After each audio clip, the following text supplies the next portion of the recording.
Guru Sri Juta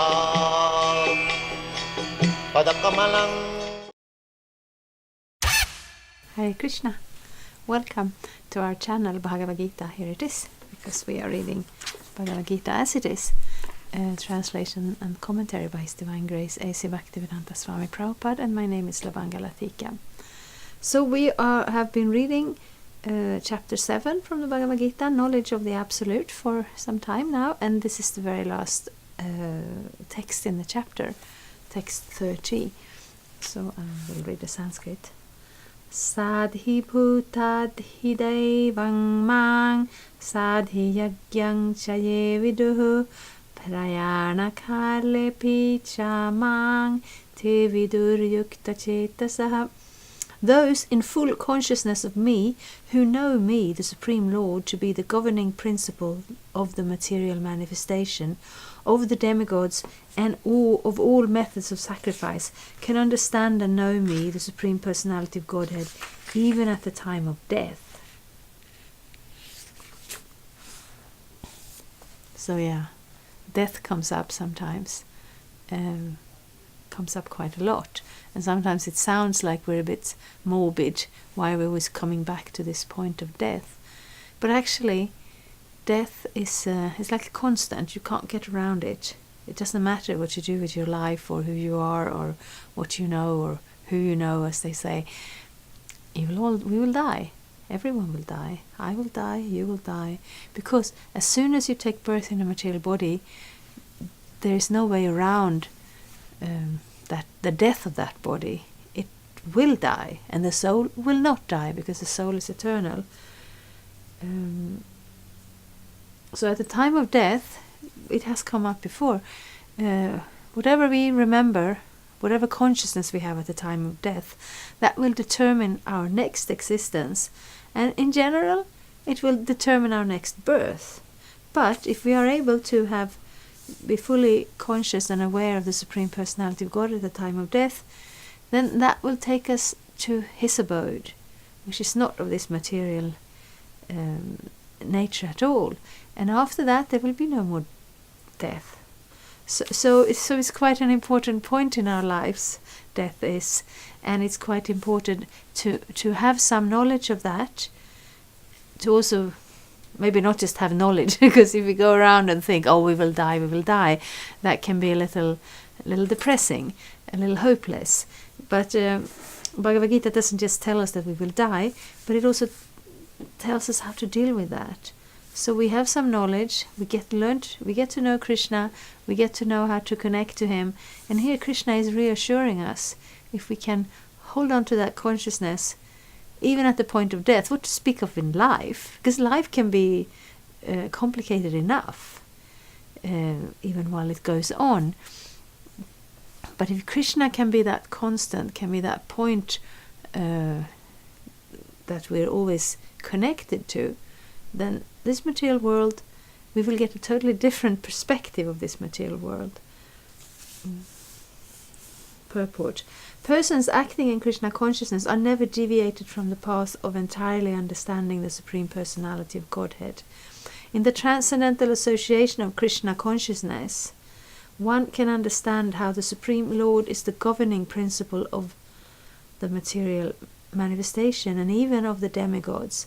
Gradually, by such transcendental association, one becomes convinced of the Supreme Personality of Godhead. And at the time of death, such a Krishna-conscious person can never forget Krishna. Naturally, he is thus promoted to the planet of the Supreme Lord, Goloka Vrindavan. So, Bhagavad-gita touches on this. Srimad Bhagavatam will give us more information, because we're not just in theory saying we belong in God's kingdom. Mostly the religions, they are telling us that we should aim for going back to God's abode. But there's very little information about what it's actually like. What is God like? What is our relationship to Him? What happens when we go there? And if we don't have that sense of belonging, why would we even want to go there? There's one thing to say, I want to get out of this world because it's full of suffering, which it is. realistically speaking, we measure the enjoyment and the suffering, there would be quite some of the suffering for most of us, I would say. So that's one thing, but that's more of a negative approach. I don't want that. It's like if you want to go, I don't know, travel or go for a holiday or something, and you come and say, I don't want to go to a cold place, and I don't want to go to a too hot place, and I don't want to go somewhere where I don't like the food, and I don't want to go somewhere where I don't like the music. And that's all right, but where do you want to go? So at the time of death, or even in this life, we study the Bhagavad-gita, we get to know a little bit more, and especially the Srimad Bhagavatam. So a lot of the Bhagavatam. I had a request once that I should continue after the Bhagavad-gita to the Bhagavatam, but this book, I can see it in a few years. We have gone through the Bhagavad-gita. Bhagavatam, it's a little more of it, but it's there, it's available. We can all read it. We can all come to the temples, and every morning there is reading from the Bhagavatam. So it's there and it's available. And the Bhagavatam gives us a lot of information. We get to know Krishna as a person. We get to see how he relates with his devotees. We get to see how he relates to this world. We get to see what he likes, how we can connect to him. So it's not just an idea, let's be good in this life and then we go to heaven because, well, why not? It's probably better than here. But we get a quite good understanding of who this Krishna is and how we relate to him. And as we practice devotion and service in this life, the realization also comes from within in a gradual way. So it's not just a theory, but we are very eager to get to know this Krishna better and to have some kind of entrance to his Goloka Vrindavan, not just to get rid of suffering or not just to enjoy a nicer place where we can be happy all the time, but because it's actually our home and Krishna is actually our dearest, closest friend. Well, we can love him in different relationship, not because somebody tells us to, but because that is the natural relationship that springs from our heart. This 7th chapter particularly explains how one can become a fully Krishna conscious person. The beginning of Krishna consciousness is association of persons who are Krishna conscious. Such association is spiritual and puts one directly in touch with the Supreme Lord. And by his grace, one can understand Krishna to be the Supreme Personality of Godhead. At the same time, one can really understand the constitutional position of the living entity and how the living entity forgets Krishna and becomes entangled in material activities. By gradual development of Krishna consciousness in good association, the living entity can understand that due to forgetfulness of Krishna, he has become conditioned by the laws of material nature. Yeah, so that's the secret ingredients. Because we can read this knowledge all we want. We can try to practice bhakti yoga, but it will be a little bit theoretical. So when we can get in touch, get in contact with persons who actually have a very strongly anchored realization and faith in Krishna consciousness, then that's a little bit contagious in one sense. So it's inspirational. It helps us to grow, and it's also it's like you read a manual and some simple basic things. Of course, a manual, you press the on button and then you turn up the sound. Yeah, but in something a little more complex or a little more advanced, like you want to become a doctor, you can't just get the books and read the books and then you're done, but you want to go to the medical school and get training from somebody who already has this knowledge and knows how to practically apply it. So when we take shelter in Krishna consciousness, in the knowledge of Krishna, in the service to Krishna, we do that by getting in contact with the persons who are already practicing. And yes, by gradual development of Krishna consciousness in good association, the living entity can understand that due to forgetfulness of Krishna, he has become conditioned by the laws of material nature. He can also understand that this human form of life is an opportunity to regain Krishna consciousness and that it should be fully utilized to attain the causeless mercy of the Supreme Lord. So here we want to get the association of pure devotees, and that's fantastic. But they may not be very many. So we want to connect to someone who is really very strongly fixed in the realization of who is Krishna, who am I, how do I serve him. And that person generally is connected to his spiritual teacher, to his spiritual master, who is connected all the way back to Krishna. We have this disciplic succession. So we are actually praying to Krishna that in this human form of life, let me come in contact with such a person and let me learn from him or her and let me serve him or her on behalf of Krishna. That person will accept our service. But also in our daily life, maybe the perfectly pure devotee is not always there in person, but then it's good to have association with people with a similar inclination, so that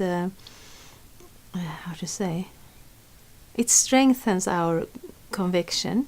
Because at first we read this, we hear this, we start to practice this, we notice there's something very special. We can actually notice our spiritual identity starting to wake up and unfold. Maybe not very fast and maybe not very much, but it's tangible. So to do that, it's actually quite abrasive to constantly be surrounded by people who are not interested, who doesn't see the importance. You know, even whatever you do, if you want to be an artist and everyone in your family is a accountant and they just dismiss your interest, it becomes difficult. Then you want to maybe have some friends or some other people where you can develop your own real interest. And it's even more so with spiritual life. We're in a society, we're in a culture where religion is laughed at. Religion is dismissed. Religious people are considered, a little bit old-fashioned and a little bit, silly or something. And especially if you're not already fully realized in your Krishna consciousness, this can actually hinder you and slow you down. So, as much as we want to take shelter of a pure devotee of Krishna, we also want to surround ourselves with like-minded devotees. We can serve together and hear about Krishna together. This will be very helpful. This will be very good in your spiritual life. So it's a strong recommendation. Many subjects have been discussed in this chapter. The man in distress, the inquisitive man, the man in want of material necessities, knowledge of Brahman, knowledge of the Paramatma, liberation from birth, death and disease, and worship the Supreme Lord. However, he who is actually elevated in Krishna consciousness does not care for the different processes. He simply directly engages himself in activities of Krishna consciousness and thereby factually attains his constitutional position as an eternal servitor of Lord Krishna. In such a situation, he takes pleasure in hearing and glorifying the Supreme Lord in pure devotional service. He is convinced that by his doing so, all his objectives will be fulfilled. This determined faith is called Dridha Vrata, and it is the beginning of Bhakti Yoga, or transcendental loving service. That is the verdict of all the scriptures. This 7th chapter of the Bhagavad-gita is the substance of that conviction. Thus ends the Bhaktivedanta purports of the 7th chapter of the Srimad Bhagavad-gita in the matter of knowledge of the Absolute. So yes, faith. We sometimes hear of faith as a belief. You know, you have your faith, I have my faith. But actually faith is much stronger. Faith is something that is unshakable. And when it comes to Krishna consciousness, this faith grows by both hearing the knowledge and experience. Because when we put this into practice, we will not, from one day to another, in general, we don't wake up and we're perfectly spiritually realized from one day to another. But we can see that it has an effect. We can see that Krishna's recommendation, they do what he tells us they will do. And we can see that it's a reality. So Dridha Vrata means actually, it's like a vow, like a very strong promise. So if you become very determined in our devotional service, then it stops being a theory and it starts to become an actual fact. We get that realization. So all of these subjects that are discussed, they are part of the knowledge, and this knowledge gives us a very good basis for this faith to grow. But once we become fully engaged in Krishna consciousness, then it's no longer a question of different processes. Prabhupada says that here. Then that person will be directly engaged in Krishna consciousness, and of course the first steps of devotional service, Shravanam Kirtanam, is hearing about Krishna and glorifying Krishna, chanting Krishna's name, hearing Krishna's name, sharing the knowledge of Krishna with others. So sounds like a process. But it is that place where the soul can fully take shelter at Krishna's lotus feet. And finally, finally come home, finally come to that place that is not an illusion, that is not temporary, that is not going to be lost or changed birth after birth, but it's actually the firm reality.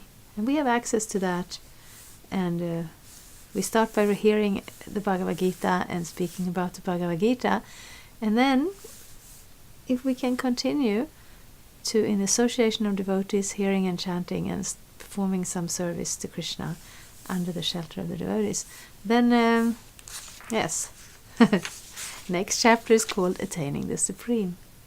Thank you so much. I hope you will come back for the rest of it. We have in the box below, I've made playlists from all the chapters, so one can go back to them, or even, start from the beginning if one wasn't here from that time. There are some links for finding a Bhagavad-gita and finding a Hare Krishna temple, and there is so much room for questions. Please come back with your questions. Thank you so much. Thank you for watching. We aim for updates every Tuesday and Friday. Please come back. If you have any questions or comments, please leave them down there. We also have some links and information for you. And there is, of course, the subscribe button. Thank you. Hare Krishna.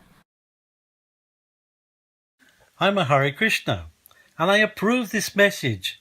Subscribe. Hare Krishna, Krishna Krishna, Hare Hare, Hare Rama,